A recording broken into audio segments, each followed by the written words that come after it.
We've got another great story to share with you today, an inspiring journey into local government leadership, because that's what we do here on the Halting Winter Podcast.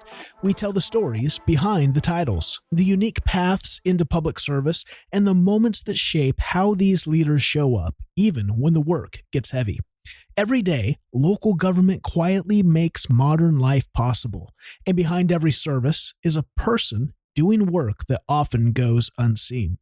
This is the Halting Winter Podcast, and I'm Seth Winterhalter. Every week, I have the pleasure of sitting down with local government leaders from across the country that remind us where government really lives, locally, doing the work that truly matters. This is the work that builds belonging. Before we hear today's conversation, I want to take a moment to thank our sponsors. Tyler Technologies has been exclusively serving the public sector since 1998, partnering with cities and counties to make their work more manageable, more connected, and more effective. From smarter budgeting to artificial intelligence, Tyler equips local governments with software and solutions that help leaders serve with clarity, efficiency, and impact. You can explore a variety of free resources at tylertech.com/winter. That's tylertech.com/winter. And if today's conversation resonates with you, I want to invite you to check out the Municipal Leadership Development Circle. It's a global community of local government leaders who are committed to growing together, supporting one another, and leading well in the middle of municipal pressure. You can learn more about the MLDC at haltingwinter.com/MLDC. That's haltingwinter.com/MLDC. And now, let's turn to today's conversation. My guest on the podcast today is Jordan Villwock, Deputy City Manager in Ontario, California. Jordan, welcome to the podcast. It is a pleasure to have you on today. Thank you for having me, sir. Well, you came to my attention. You've been recently honored as a 2026 top influencer in local gov by the ELGL. That's the Engaging Local Gov leaders. And I love that organization, love what they do. In fact, I just spoke at their conference here this last year in California. And I can't wait to, in fact, just your story is going to be great because you come from a line with emergency response, dispatch, emergency coordination. I don't think we've had someone with your background on the podcast yet. We've had fire chief, police chief. So this is going to be fascinating to really learn about this aspect of local gov. But also you're now a deputy city manager in Ontario, which I love anytime I can go to SoCal. And, I've been through Ontario a number of times on my way from Palm Springs into LA. So love being able to get down and hear more about the cities down there. And Ontario is a unique place, airports and the Toyota Arena. And as well, if you're a leader listening today, you want to listen to the end of this podcast because we're going to dive in to what has made you guys receive, you were just highlighted 2026 USA Today, a top workplace award. This is your third consecutive year. And you just told me you were number one in the nation for local government employers between 1,000 and 2,500 employees. So you're going to give us all the secrets. How in the world do you do that? Because that is something I'm a huge in fact, I'm doing a webinar next week on culture. How do you build it? How do you sustain it? I think the work of sustaining culture is almost harder than building it. And to win that award 3 years in a row means you're doing something to sustain it. So we're going to dive into it all, but let's do what we do before we unpack the professional career. Let's talk about where you got started. Tell us about where you were born and kind of the childhood that shaped you and launched this journey. Yeah, absolutely. So I was born and raised here in California, Southern California, specifically in Orange County. And that's really where I grew up in Dana Point, went to Dana High School.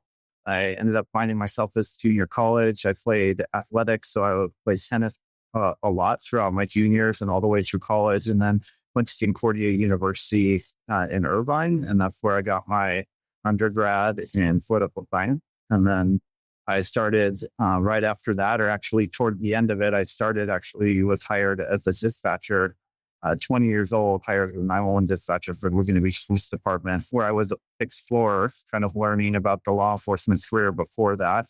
And started full-time in that career, finished up my degree, and then continued on just a few short years later into my master's degree, which I got at Long Beach State University down the street. Oh, this is great. Okay. You're growing up in a place that has had explosive growth. And so I know a little bit about Irvine and kind of that area, Orange County, from I was a pastor for a number of years, and so I think you went to a Saddleback College that for undergrad, and in that area, Saddleback Church, Rick Warren. Like I went to that campus. It's like its own Toontown city, and so but I remember when his kind of story when he went there, Orange County was like nothing. It was just like almost farm town, and then it's just exploded in growth, and it's just gorgeous. I used to get down to Laguna Beach, and I'm trying to remember the resort down there. Just some amazing resorts and just waterfront property. The Montage, The Montage. That's exactly where it was. Yeah. At the Riff, Carlton, New Sound, and Dana. Man, just beautiful gorgeous. Place. Yeah. What was it like growing up when you were growing up? What was that area like? And did you have any idea of local gov? Was that even on your radar?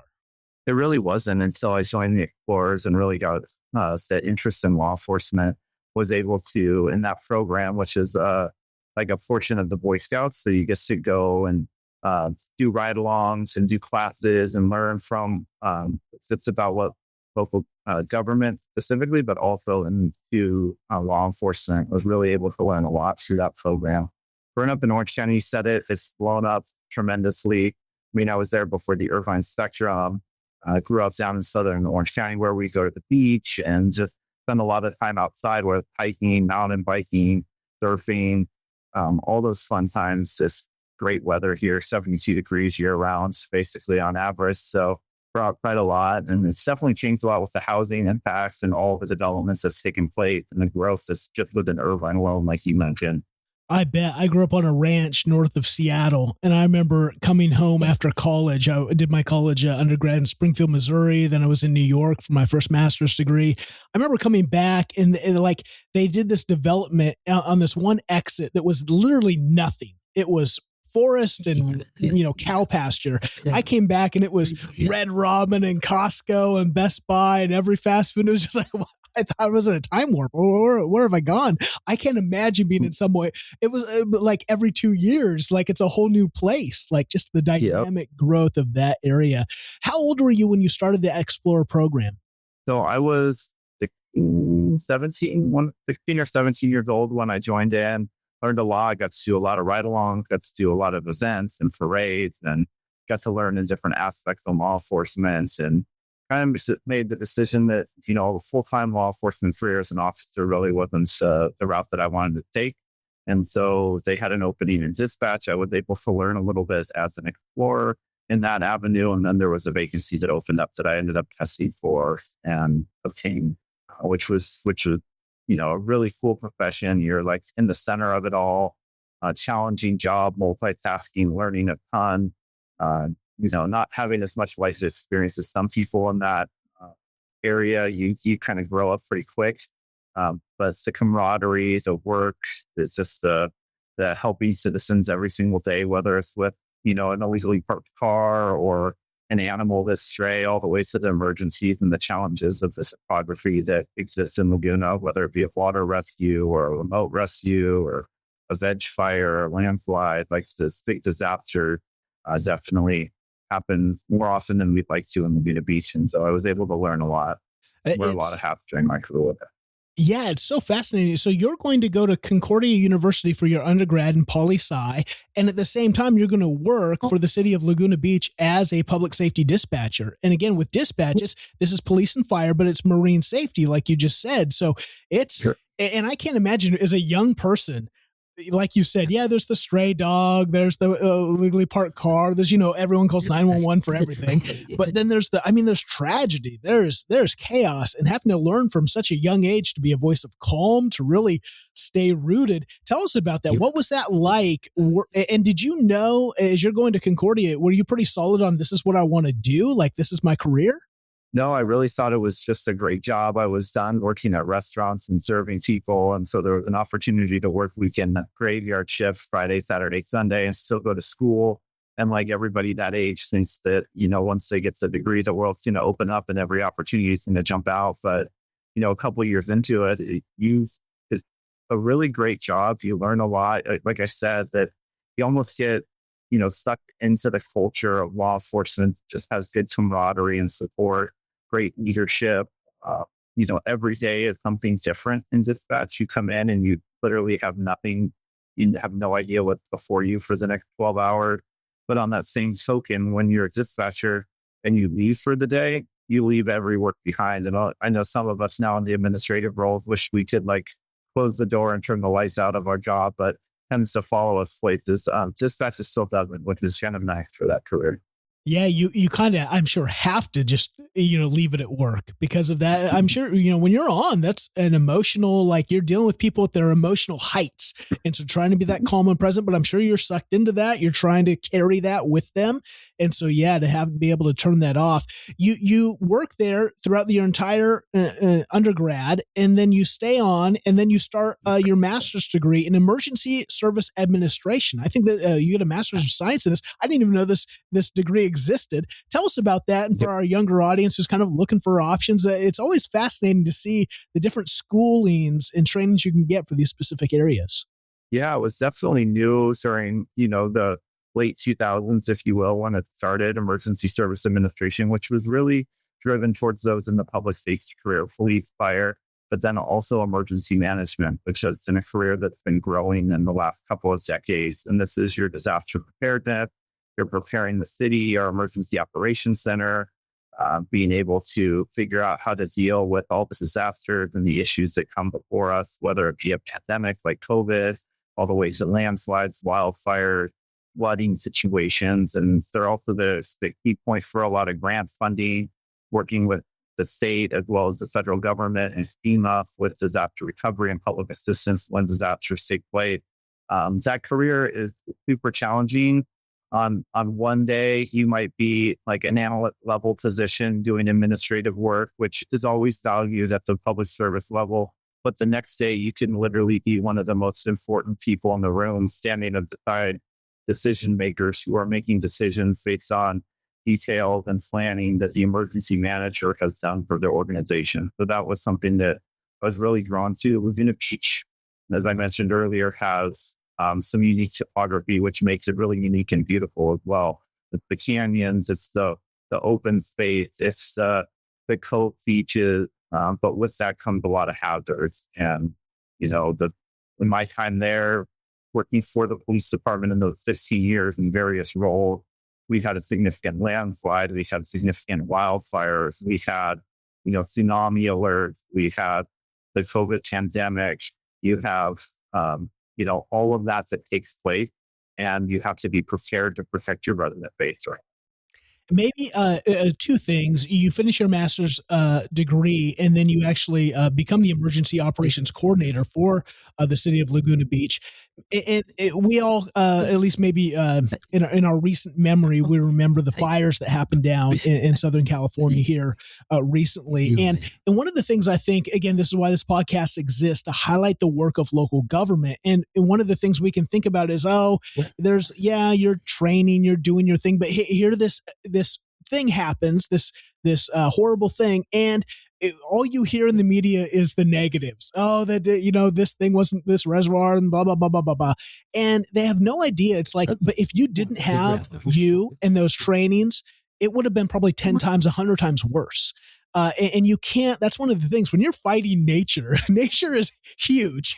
It is much stronger, more powerful, and more cunning than humans can ever be. And it's unpredictable.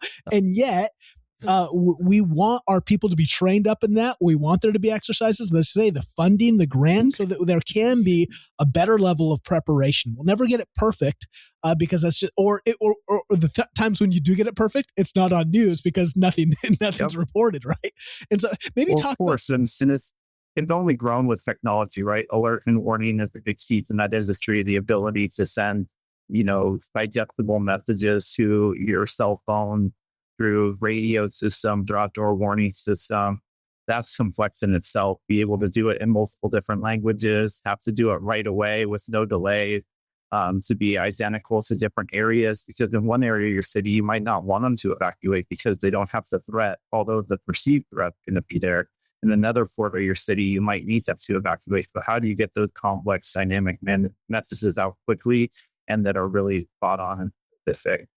with preparedness, there's also the outreach to your community, right? It's teaching them disaster preparedness, the community emergency response team courses, disaster 101 courses. And then you also have the internal training to your city staff that during disasters, they're all disaster service workers by government code section. So their ability to come into the EOC to report when a disaster happens and hold different roles to really help the community be able to respond to this disaster and recover from it after the fact. Mm-hmm.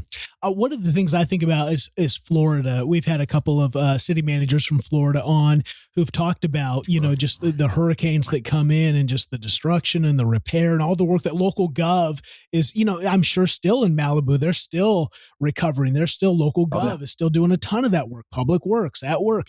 One of the things I think we think about or we hear on the news is, there's this storm, this hurricane is going to be a category 5. It's going to destroy everything. And then nothing happens. And then it's like, cry wolf kind of thing. Like you say, that technology, though, I would rather it be, we are prepared, we are evacuated. Better to be prepared than to not and to go, let's just never, like we would never not want to be prepared. So, but yet both of us would love to have a job where we only have to be right 6% of the time. Because that other 50% you don't have to, but it's always better to be prepared.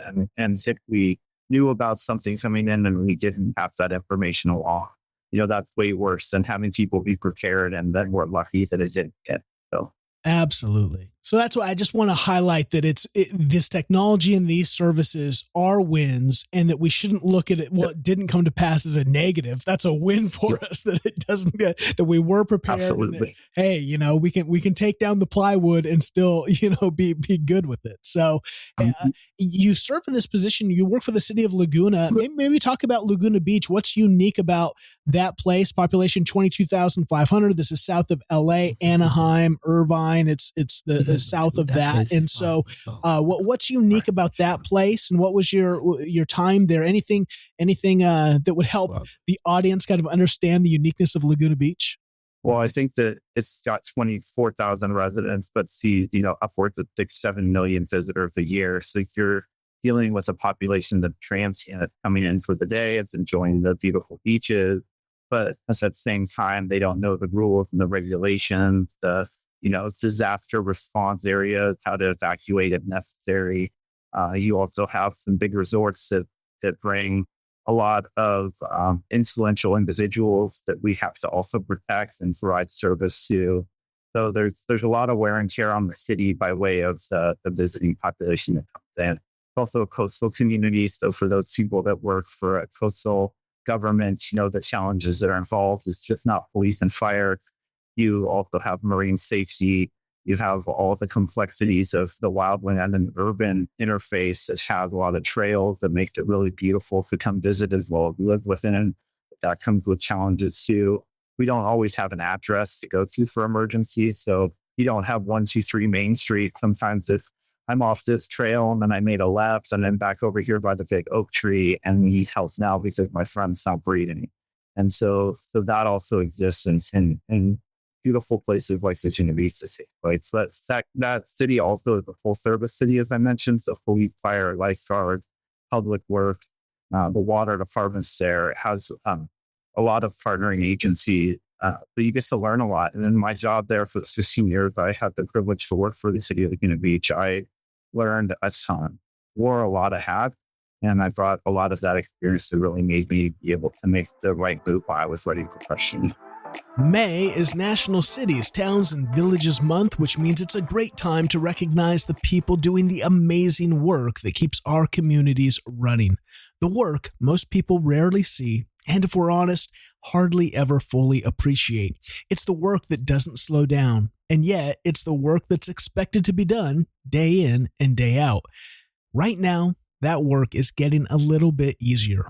Across local government, teams are finding small but meaningful ways to operate more efficiently, not by replacing people, but by removing the kind of work that pulls them away from what matters most.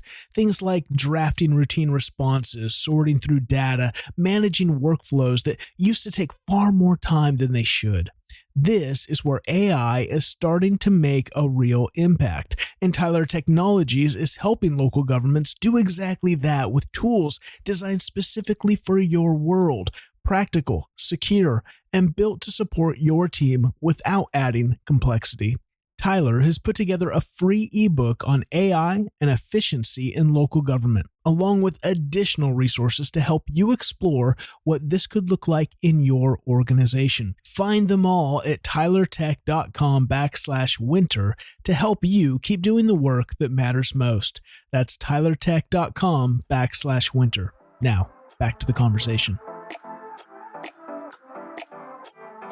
One of the things about a place like Laguna Beach, like you say, 4,000 or 5,000 people, but millions, descend upon it for tourism and all kinds of things. And when you pay those hotel tourism taxes, I'm sure some of that comes back to local gov. But to think about that, like I think about, I had a friend, I think maybe it was at the Montage, went out like onto, got stuck on some like rock because the tide came in, and they literally had to go get him with like a helicopter, like in the basket. Like, and those are the things like we don't think about. Like, those are the services I'm sure you're doing on a, frequent basis. It's so true. People are typically, your friend, for example, not prepared for what's there. So when you have a bunch of visitors that come in and don't know the area, or decide to go up and hike for 4 hours when they're physically not really capable without water, there's a lot of other challenges that exist and costs the city incurs. Even though there are some transient occupancy taxes, at least for a hotel, but the day visitor, they really don't pay for those services, so they reap the benefits of when they're ill prepared. Yeah. Wow. While you're there, you start doing some adjunct professor things. Golden West College, University of Central Missouri. It's kind of random. Like, tell us about what that. Why did you do that? I love this because I love encouraging young people, and I love that you, while you're serving, are giving back and teaching. I think there's something really powerful about local gov there specifically. There's a lot of people who are currently serving that are helping young people, and so you real time, like, what is real? What do you really need to know that's going to help you and fire you up to find you the right place for this missional work? Yeah, absolutely. A lot of people don't know about local government, the passion of being a public servant. And I think we'll get into a little bit later about what we've done here in Ontario for a succession program and mentoring. But that's something that I was interested in even as a dispatcher. I was promoted pretty quickly into a training position where I got the opportunity to really sell up, have people come and sit along, teach the newer dispatchers how to do things, which parlayed into that job at Golden West College, where I got to teach the Dispatch Academy, or portions of it, which I loved. It was up in Huntington Beach, but after work, that tended to get a little bit harder, especially as my family was growing. And so was my career, though, and I was transitioning into emergency management, which then I had a recruiter reach out for the position that was a remote position for the University of Central Missouri. I was able to take my experience in teaching and mentoring, and now my experience within emergency management, and was really to teach that passion that I kind of grew once I finished my master's degree at that, as well as when I ended the position with the city of Laguna Beach as their emergency manager. And that really helped progress that. And now I teach, been 11 years now? I think you have it in front of me, but it's since while I usually teach a couple classes remotely at the semester. It's helped the children and the kids, the youth out and learning this important profession. And it's nice to feel the passion that goes with the younger generation as well. I love this. And I love that it's a remote position, because that might encourage some of our audience who are local government leaders who maybe the school, maybe they don't have a school around them, or maybe the school that is around them has other leaders already doing stuff. There are remote opportunities across the nation to help schools that maybe don't have, some people on their staff to be able to do that. So what a cool opportunity. The passion that I get to have a direct impact on was my local government. Absolutely. And like you said, that's, again, one of the reasons the podcast exists. We just need more young people to know that these opportunities exist. I don't think there's an area of passion and skill that can't find purpose in local gov. It's just that expansive with so many departments, so many areas of interest. So tell us about the city of Ontario. You become their fire administrative director in 2019. Tell us about the shift from the beach and to now be in the Inland Empire. What was that move like? a lot of people, when they saw that, they're like, where are you going? You're leaving Orange County and you're going out to the Inland Empire. And I tell you at the beginning, that's the best career decision. And it was an outstanding move for me professionally and personally with my growth too. On the realistic note, the traffic is wonderful going this way. So it's about the same amount of time commuting when people thought it was so far away. Mileage is a little bit further, but the time in the car is about the same since I don't have traffic. Getting out Laguna Canyon at times, working for the city would almost be cheaper to have a helicopter at times to get out. But yeah, I came out here in 2019 as the administrative director in the fire department. And I had, during that portion of my career here at Ontario, I had the opportunity to oversee our fire dispatch center, our emergency management program, as well as the administration of the fire department. So that's where our budget, our procurement, our time, all the administrative work kind of thing. I had a team of about 35 employees that worked in that avenue here at Ontario Fire. With one of my favorite jobs I've ever had is working with a great team, camaraderie in the fire department, like something else as far as the teamwork and collective goals that you're working toward, while delivering excellent services to the community, especially here in Ontario, which portions of it are underserved compared to Laguna Beach, which the socioeconomic levels are on different ends of the spectrum. Mm-hmm. And so when you're fire administrative director, you're reporting to the fire chief, you then become the management service director, then you're reporting to kind of the city manager. What was it? What was your experience like? Sometimes with fire and police, you can be so kind of department siloed into that world that you don't really even can realize you're working for local gov and all the other areas. I would assume, my assumption is because of emergency operations coordination, there's probably a little bit more connectivity to the other departments, maybe public works, et cetera. But what was it like for you? Were you pretty siloed into fire, or were you more connected? And what did that look like moving into the management service director position? Yeah. Well, I think my experience in the police department, especially being the civilian, that was the emergency manager. I had a lot of opportunity to work with council and the city manager's office because of the complexity of what was in each phase. So I had experience there. And then here in the fire department as the admin director, you're really the link between city hall and the fire department at that point. Obviously, the fire chief before the city manager, but you're the one that's really helping the operation move forward with the budgeting, the expenditures, the procurement, the big organization. Over $100 million budget now to say just our fire department. So there's a lot going on there. And you have a lot of activity, more so with City Hall than you do with the foreign firefighters that are on the field. So I had a lot of opportunity to work collectively with them. Brought a lot of new initiative forward during my time here. We signed and brought on the Corona Fire Department, which is the first time in California that I'm aware of that a dispatch center dispatches for another agency in a different county. So that was a really unique ability for Ontario to kind of sell its bandwidth and fire dispatch capabilities. So we have our own fire dispatch center, which is unique as well, especially in cities like our size and smaller. They typically have joint police and fire dispatch centers, or they contract some more larger JCAs or county system. And here we were able to utilize what we had in the fire department as the just excellent deliveries of 911 dispatch, call taking, and providing emergency medical direction. And Corona was able to link up with us, and we were able to go through the challenges of making that happen with the technology and everything. And now we've been providing that service to the residents of Corona for fires and for over 3 years now. Great partnership. And through that, I get the opportunity to chat not only with the professionals at Corona Fire, but also their administrative team over there with city managers and all the way down, getting it happen. So that was really a nice smooth transition over for me as the management services director. And in that role, I took over our innovation, performance, and audit team, which does those three really important things that some local government, cities, counties kind of overlook in that performance management.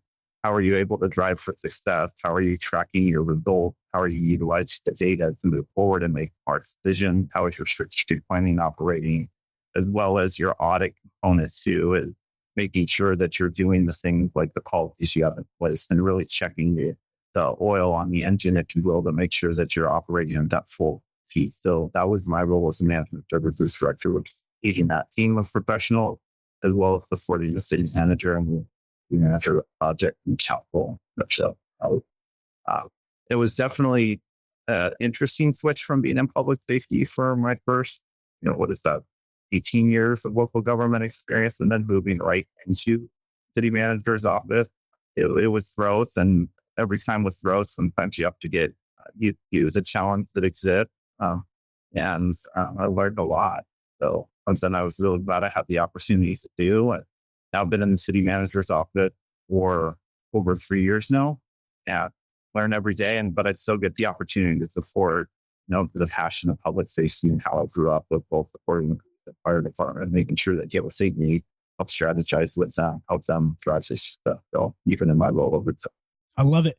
It's one of these things in local gov where it seems like people like yourself, the rising stars, the people who are taking on and getting stuff done. It's like, hey, let's give you some more hats. And with those hats, we'll just give you a title. We'll call you the deputy city manager, which basically means I wear a ton of hats to make sure this thing functions. What's under your, your purview, your responsibilities as the deputy city manager? Give us the structure. There's a city manager, there's assistant city managers, there's deputy city managers, and sometimes it's different in different places. Sometimes the ACMs are ahead, sometimes it's the DCMs. What's the structure there in Ontario? Yeah, so it is definitely unique from place to place. Here in Ontario, we have over 1,600 full-time employees and another 400, so pushing almost 2,000 employees total. We have obviously a city manager, Mr. Ochoa, who's just a great leader, has been a city manager for a few decades, just brings a bunch of vision and experience, employee development. Been great to work under. We have an assistant city manager, Jordan Villwock, who my boss, and she's here and really handles the operations of the city. So all the external services, she helps coordinate with Scott. And then in my role as the one deputy city manager, I get the opportunity to really support our internal services. So you have HR, I find city manager's office. Along with some of our unique pieces, I helped implement a new joint powers authority for animal services in the region that now provide animal service by cities that are member agencies that really help lift that off the ground and develop that from the beginning. Gets us to do employee development programs to support our employees.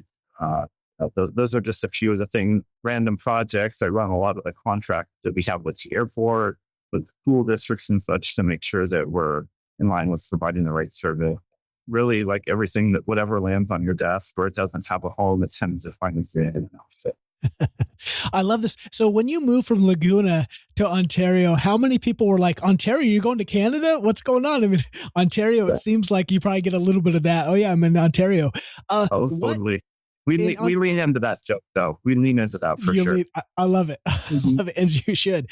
Ontario is 185,000 plus people. I don't even know. What are you? You're probably closer to 200 now. Yeah, I'm sure it's growing. Our general plan with the development in Ontario Ranch has just been one of the fastest growing communities here in the United States. We're looking to hit over 330,000 residents by 2050.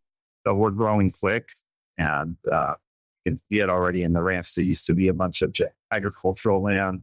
It's really transitioning into wonderful homes, great communities with a lot of resources. That's where we opened our new Ontario Sports Empire that's anchored by our baseball stadium. It's the minor league baseball teams being down as the Tower Buzzers, the Dodgers affiliate. That stadium is the best one in the nation.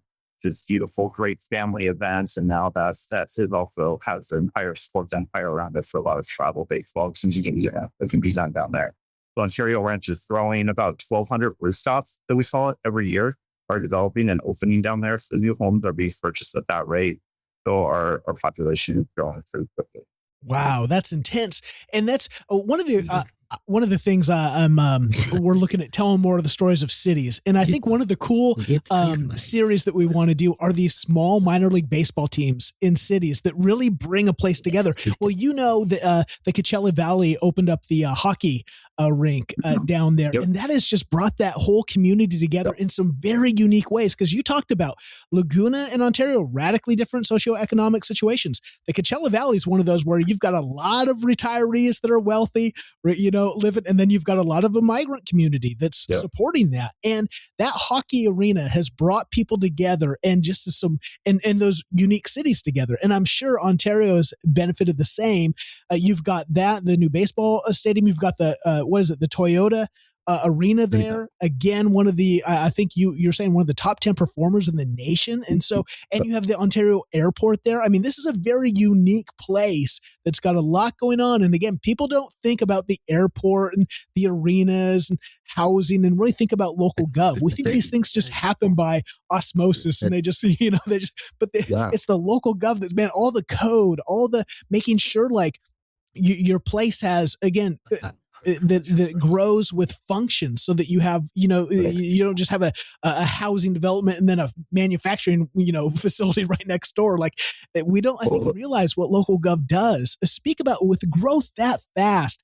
How in the world do you keep your heads on top of your necks? That just seems like a lot of moving parts. Well, we have a great supportive council that really gives us the policy direction, but we have a great executive team as well that's really moving forward in that. Looking at our strategic plan, the areas that we're looking to grow in. That goes off to our community development team, especially Rudy Celadon and our economic development team with Jen Terremoto that are leading the industry in both their professions. And they're just driving for success, doing the planning, the preparation to be able to move in the next economic development initiative, the next community area such as the Forts Empire or redevelop around the Toyota arena that's really going to bring a lot more restaurant bars, activity to our community so that they don't have to drive to LA anymore to go see a concert or to go see a professional football team. They can do it right here. Our Toyota Arena also has the Rain, which is a minor league team as well that's doing incredibly well. And that's where their home stadium's at. So it's a lot of strategic planning, the execution, the moving the needle every time we can to provide to this community and to grow it responsibly and in the right area. It's one of the things I point out that local gov has. Just think about the present needs for that many people. That is a lot of day-to-day operations of all the water, the sewer, the trash, the emergency response. That is a lot of weight. And then to think about, you're also forward planning, like you said, by 2050, 330,000. I mean, that's just crazy growth. So to think about the demands and what I want to hit on here is you said that's a team. That team has to be locked together, rowing in the same direction, because if you allow that to silo out and just every department does whatever they think is best, talk about chaos. And you've obviously, I mentioned at the top, you've been awarded 3 consecutive years in a row, a top workplace award by the USA Today, #1 in the nation for local gov employees between 1,000 and 2,500 employees. Talk about culture. How do you do it? What do you think are the keys to success on creating an executive leadership team that thrives like that, as well as keeping you humming in the same direction?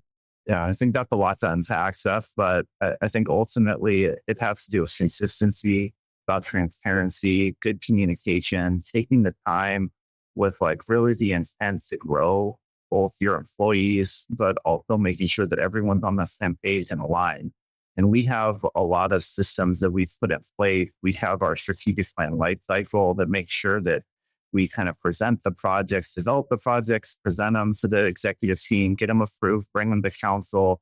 Then we're off on the races, making sure that budget's attached and we're moving the needle in that direction so that we all are pulling for one another.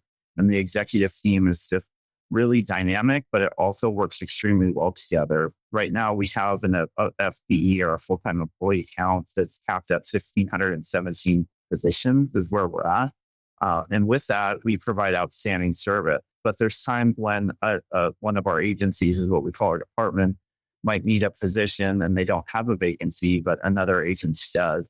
They have the ability to borrow that position with that collaboration to provide the overall need of what the community needs and be able to move that position temporarily into that other agent to fill that need. That we're all pulling in the same direction. That makes Ontario the premier community in women's in the Inland Empire, and doing that takes a lot of teamwork. That's a great illustration of, you don't hear about that usually in government, especially local government. Like we're fighting for resources. Yep. Every agency, department's like, we would never give up our own. That speaks to a compelling vision and mission. Yep. It maybe speak to, let's start here. I talk a lot about communication and priorities. And one of the things, especially in local gov, when you're doing so much, you can have 18, 22, 38 priorities and no one knows really what's important and what is actually a priority. How it seems like if you've got that much togetherness and ability to move and flex, especially for such a large organization to flex like that, speak to communication. How do you pare down your communication so you all know what's important? And how do you stay in regular communication when it just seems that's a lot of people to keep on the same page? It is. And I think it takes a lot of effort and time, and you have to be really driven towards doing so. I'll start with our strategic planning, which I believe is like the base of what an organization does. And we have a strategic plan that we put together for the city under the leadership and the policy of the council, of course. But with that, we're able to build onto our strategic plan, and then we expand on what the priorities are for that year that each of our agents bring forward to the city manager's office. And we have what's called agent strategic objectives, or ASOs. We have an ASO day where all the executives for each of the departments present on what their 3 priorities are for that year. That's also the time for the manager, kind of the vision as a council of what the priorities is woven together. We leave that full day that's really dedicated to seeing what all of our colleagues on the executive team are doing and how we're moving the organization forward, what partnership the internal services need to give the communities, the departments that are serving the community, the supports to be successful. So we come out of that meeting with these ASOs that excel us, and we go to our quarterly management meeting where we meet with our 200 managers and have all of these ASOs that have now been established that are about ready to take place on July 1 of this fiscal year. And with that, we're able to make sure our managers are all aligned. They can understand what all the ASOs are for all the different departments, as well as what their role is in supporting them to be great. And then we have our town hall meeting every quarterly, which is remotely, where all the employees in the organization can jump on the town hall meeting to get information for us to deliver presentation, talk about customer service, talk about our ASO, talk about the direction of the city. And we do that quarterly. And then that all gets built into the budget, which you can look at a budget and understand what the organization's priorities is. That's where your roadmap is. So what is the priorities of that city? And so we align both the ASOs and our strategic plan with budgetary support that really drives for success for that next year. And then July 1 starts, we're off to the races. Everybody from the executives all the way to the line level employee understands what the mission is, what the vision is, what the priorities are that year. And we get to move forward. What's really unique about the system we have in Ontario too is we have a gain share program. So if we hit 85% of our ASO completion rate, those projects that we set forth, I stand up by the milestones to get there. We set 85% of those. We have upward trending KPIs, and we have budgetary, non-operational personnel cost operational savings. So if there's savings remaining in the budgets, it's not personnel, meaning we just can't leave positions vacant. If we have savings, the council can consider giving all employees a 1% lump sum bonus for meeting those goals. So you have that connection a little bit to the private sector of a bonus incentive, but it really drives the organization forward. And we've seen, since we started ASOs, we just celebrated 5th anniversary this year. We've completed over 255 projects that move the organization forward. These aren't just how many arrests I want to make this year, how many parking tickets, or I want to do this many potholes. These are projects that move the organization forward that have to go through that entire approval process to get on it. But I don't know any other cities around that can say in the last 5 years, they've done 255 things that have moved their organization forward and really progressed a lot of that kind of area.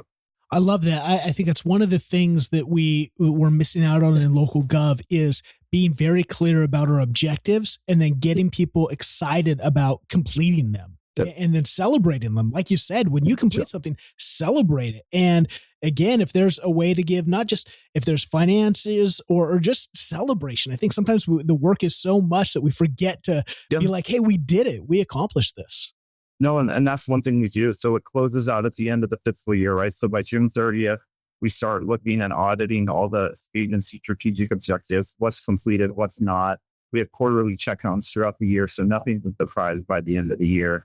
And then when we close out the books and after first quarter, so basically September, October, that's when we'll bring us to council with closing out the previous year. If there's any budgetary savings, then if that is identified, we met all those things to unlock the gain share program, then that lump sum get delivered right before Christmas. And at the same time, regardless or not, if we reach all those objectives, we have an end of the year celebration where we're able to really celebrate our employees that this workforce absolutely loves. That's one of our employee engagement events at the men that they come out in strength, and we just have a great night celebrating the successes of the city for the long calendar year as well.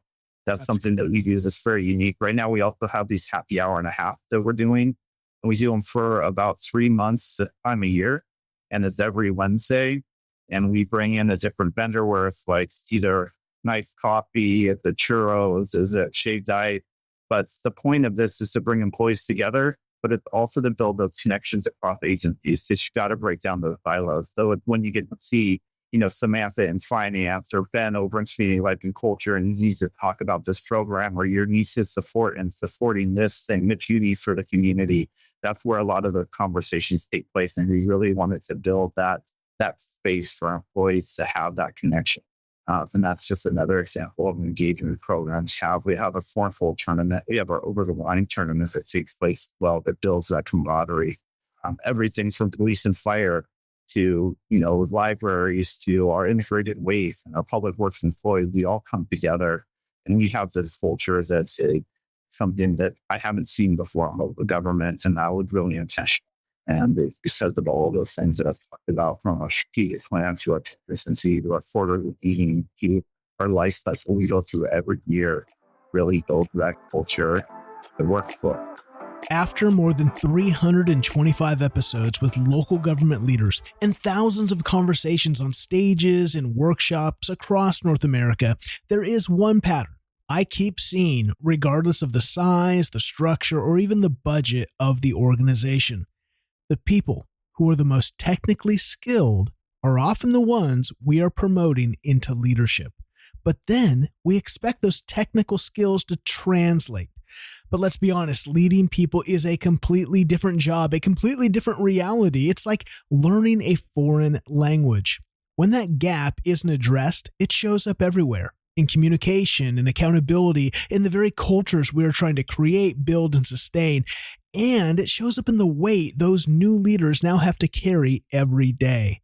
That's exactly why I created the Municipal Leadership Development Circle, or for short, what we call the MLDC. It was built specifically for local government leaders who were promoted for their skills, but never fully prepared to lead people. If you are feeling that gap, or if you're seeing it on your team, in a department, now is the time to address it. Learn more and schedule a conversation at HaltingWinter.com/MLDC. That's HaltingWinter.com/MLDC, or simply use the link in the show notes. Now, back to the conversation. Super good. I think communication, clarity, like you say, consistency, relational connectivity, these are all the building blocks of culture. Maybe speak real quickly. I want to get to leadership development, but before we do that, talk about hiring. With an organization that big, what are some ways that when you bring people in, they're not just kind of led into the stream and, hey, swim or drowned? How do you get them to buy into the culture? What do you think are some specific keys that you do in the hiring process?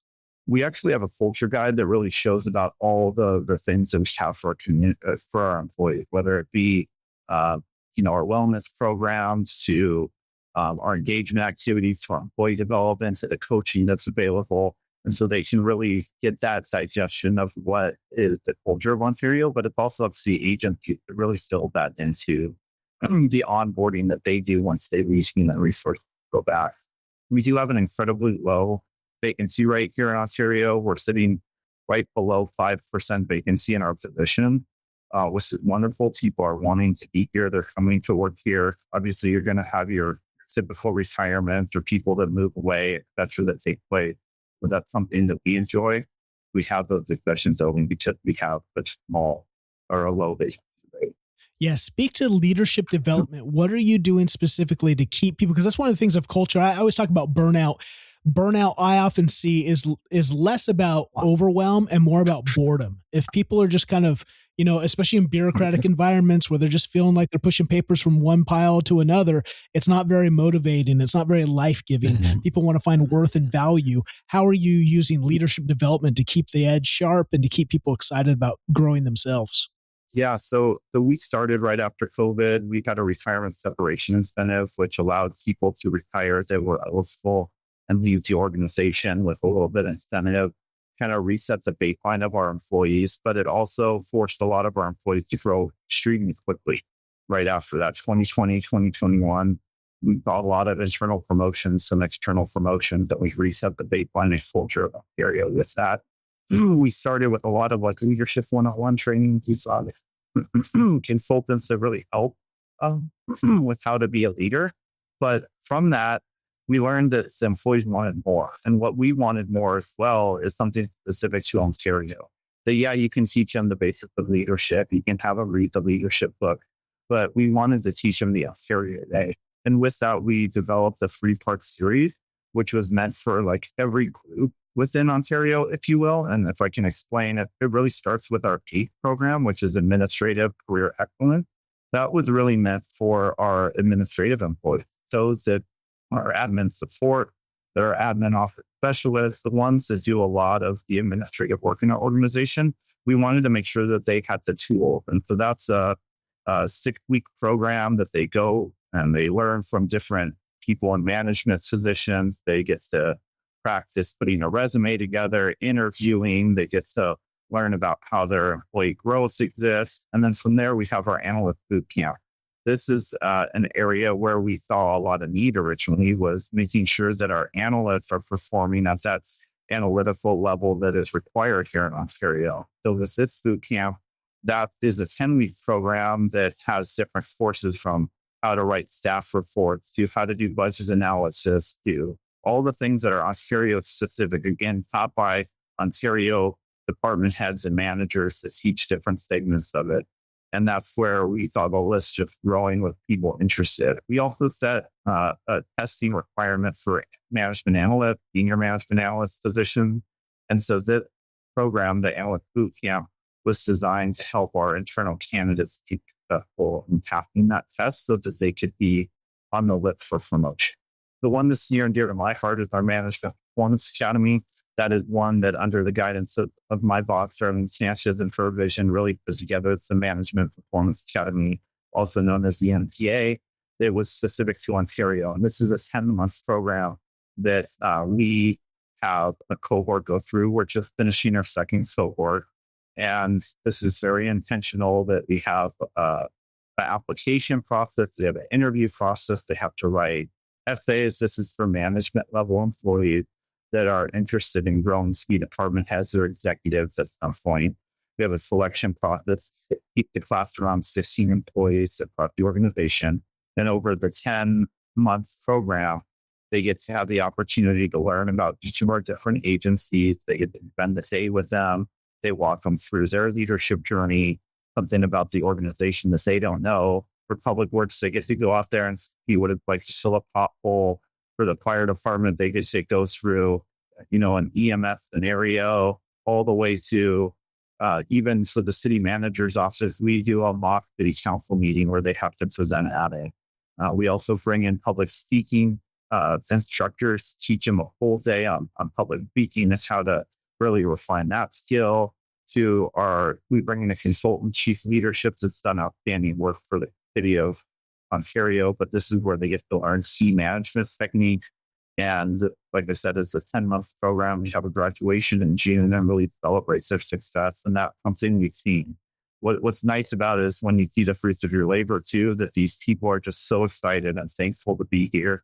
The time and money that we invest in our employees for growth, but then the time when you get to see them reach their career goal or get to grow themselves or have that success of the program, is just really rewarding. And that's something that Ontario takes to heart for our youth development. He says we're better when they're better, and we want to help get everybody to their goal and try everything in our power to give them those resources.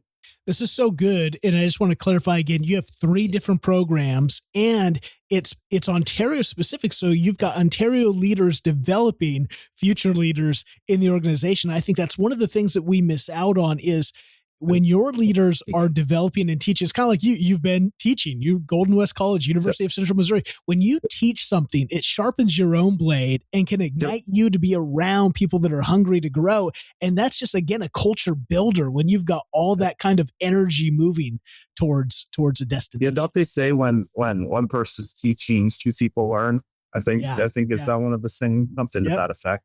But also, if you're in Ontario, employee development is a buzzword. It's not just hiring that consultant to come in and teach something. It's actually rolling up your sleeve, developing a program. Ours has evaluations. We have surveys at the end of each class where the students or our employees get to put feedback. We utilize that feedback and tweak it just a little bit. And it's nice to see it continue to morph and grow into what the employees really want. And then also for us, we can see where the gaps are in the organization and are able to really focus on those areas of where we want to grow or make sure that our users are growing so that they could be ready for the challenges when they get stick to feet behind the person that's advanced there.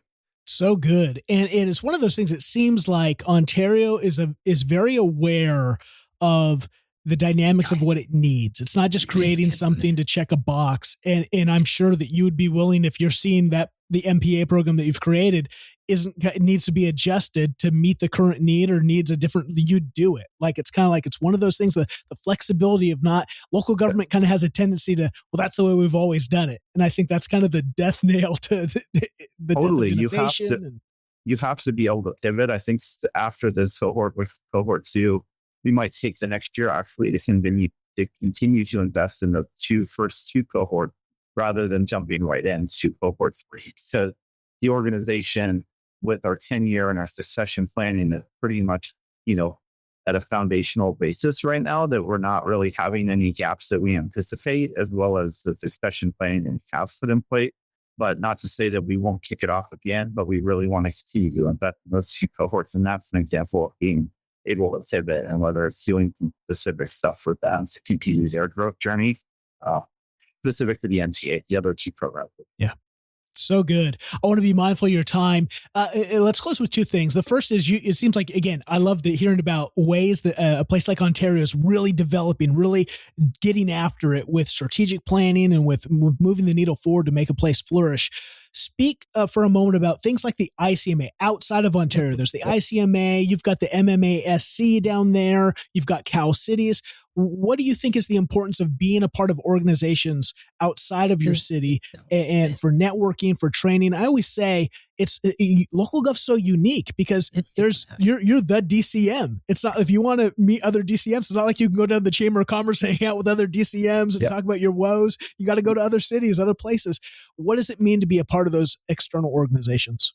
I think it means a lot. I think you're able to learn from everybody. And while local government is unique, we all are dealing with the same issue, whether it be homelessness, whether it be revenue stream, whether it be public safety costs, pension costs, employee retention, development, etc. So learning from colleagues, especially those that have been in their roles, that have grown through their position, you can learn a ton. You can also learn how other cities are solving the same problems that you're having. You can also give back and giving presentations or networking and sitting down and talking with someone that has a question about how we're doing something and how we're solving. Now, not everything works in every other organization, but the partnerships, the networking, the ability, I can pick up the phone, call my friends over at Corona, reach out to my friends at Chino, talk to them through them with the problem the same way that they can call. And also support each other on everything from job channels or energy channels to, like we did build that joint powers authority. And that was a huge lift, but it's a regional success. We developed the Animal Resource Center of the Inland Empire, which has 5 member agencies, Chino Hills, Ontario, Montclair, and County. And now we have an animal shelter that's providing outstanding services, not only to our residents of those 5 communities, but also our favorite pets that are there as well as trade, those that are needing more support or needing to grow. And those partnerships don't just happen by sitting in your office. It happens by getting outside of your office, going to the events, networking, going to the conferences, albeit, Cal City, being involved. We all need people, help those organizations stay afloat, and we continue to work. And that be part of something like I'm on this Hackton Revenues Committee, being at ICMA, growing in those avenues, submitting those speaker requests where you get to talk on something new. We talked about our baseball stadium. I know people are probably sick of hearing about this baseball stadium, but it's something that we're really proud of. And we did it also, by the way, in under 2 years. And so there's the reason for our madness, and a lot of things that people can learn just from our road and apply something different in their organization. And that's part of sharing. So good. Well, the ICMA, the national conference is coming out to SoCal here in the fall. I'm looking forward to coming down to that. I'll make sure to swing by Ontario and see what's going on in person. I'll close with the last question. I always say, it seems like you love what you do. It seems like, man, you are fired up about it. I love that. I talk a lot. The number one keynote I give is called Balance is BS. There's no such thing as work-life balance, especially in leadership, especially in municipal leadership. What does Jordan do to relax? How do you refill the tank outside of work to make sure that you come to work charged up? I will say it's a little bit simpler being in the city manager's office. That after hours, 24-hour time frame in public safety is exhausting. You have a huge responsibility. But I think being able to set boundaries, right? What are your priorities are going to lead how you're going to respond to them. So family's priority, which a lot of my priority, never skip that workout. I sweat it out. That's my best way to clear my head is either going for a run, working out to get through that. Have those coaches, those people you can vent to that might not be your organization, your friend, and obviously your family, your spouse, your loved ones that you're able to talk through. I think setting boundaries, making sure when you are away from work that you're, truly away from work when you can be, and setting that as the priority. Being consistent, it's like everything. If you work out, you're going to get in the shape you want to. You're not going to get in the shape you want to by not doing that. Though if you do want to have that work-life balance, you're going to be intentional about it. That's important. And by that's the reason why we're putting the short trip. I got to go for a run. So I got to make that a priority. That's it. You got to get it in. Jordan, what an incredible story. And I look forward to having you on again and maybe diving deeper into some of the things you're learning, especially with that cohort. That sounds like an amazing program. Yep. I'm sure there's a number of other cities that could benefit from that. So thanks for sharing that today. Go follow Jordan on LinkedIn. He's a great follow. I'll put the stuff in the show notes. Anything else before we close? No. I appreciate it. I look forward to chatting with you in person, jumping back on at some point. It'd be great. Thanks, Jordan. The stories we share here on the Halting Winter Podcast remind us where government really lives, locally, right here in our cities, our counties, the communities that shape our everyday life. If today's conversation resonated with you, please subscribe and share the episode to help these stories reach others. I'm Seth Winterhalter. You can find me at HaltingWinter.com. Until next time, thanks for listening.